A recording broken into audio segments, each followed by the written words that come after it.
Magandang gabi ho, Tito Mars ho ito. Wala ho muna tayong eating challenge sa ngayong araw na to. Gusto ko lamang ho sanang klaruhin yung mga katanungan. Gusto ko lang din ho sanang sagutin yung mga katanungan ng mga netizens. Tungkol nga dun sa mga videos ho na nilabas ko nito lang. Yung mga eating challenge. Alam niyo na naman yan, di ba? Kung nanonood kayo sa akin. Lalong-lalo na ho dun sa sobrang viral ngayon na sardinas. Umpisahan na ho natin yung tanong. Bakit mo binabastos ang pagkain ng mahihirap? Ito pong katanungan na to yung palagi kong nakikita sa comment section na parang halos galit na galit ho lahat ng tao sa mga contents na ginagawa ko. Kasi ho, ang pagkakaintindi ho nila, binabastos ko ho yung pagkain ng mga mahihirap. Unang-una ho, hindi ho ako mayaman. Mahirap din ho ako. So, bakit ko kailangan bastusin yung pagkain ng mga mahihirap?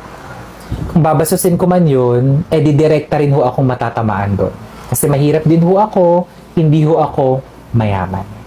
At kung babasusin ko man ho talaga yung pagkain ng mga mahihirap, di ho sana ang sinabi ko ho sa mga videos na ginawa ko, ganito.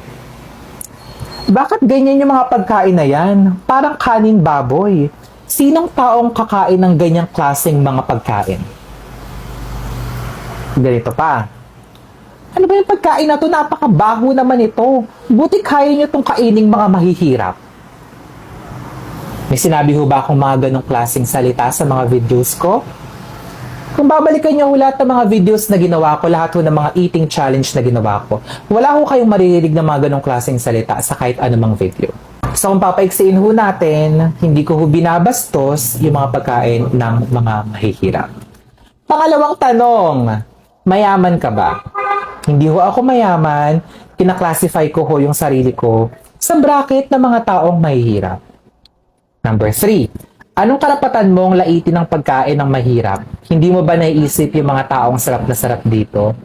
Nasagot ko na ho yung unang parte, anong karapatan mong laitin yung mga pagkain ng mahirap?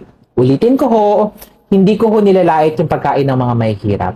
Kung sa tingin nyo ho, ganin nyo ho na perceive, ganin nyo ho na intindihan, yung mga videos na ginagawa ko, nire-respeto ko ho yan.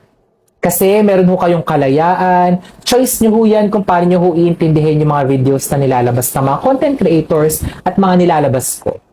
Kung ayaw nyo ho, uulitin ko ho, huwag nyo hong panoorin. Tapos po ang usapan. Hindi mo ba naiisip yung mga taong sarap na sarap dito? Hindi ko ho sila naiisip. Kasi, mas marami ho akong mga bagay na iniisip sa buhay ko. Diba? Bakit sa akin nyo ho tinatanong yung mga ganyang klaseng bagay? Bakit hindi ho natin itanong yung mga ganyang klaseng bagay sa tunay na mga mayayaman na talagang ginagamit yung kaba ng bayan, kaba ng Pilipinas, kaba ng mga mahihirap na tao para mabuhay ng karangya-rangya? Kung talaga hong concern ho tayo sa mga mahihirap, dun ho tayo magtanong. Huwag ho sa akin. Totoo bang hindi ka kumakain ng sardinas? Ito na ho ang huling question natin. Totoo bang hindi ako kumakain ng sardinas? Ayoko sagutin yan. Pero ho, nasa sa inyo na ho yan. Choice nyo na ho yan kung maniniwala ho ba kayo sa content na ginagawa ko o hindi. Kasi nga ho, gaya nga ho na sinabi ko dati, sabihin ko man na hindi, sabihin ko man na oo, choice nyo pa rin ho yan kung anong paniniwalaan ninyo. Yun lang ho. Salamat!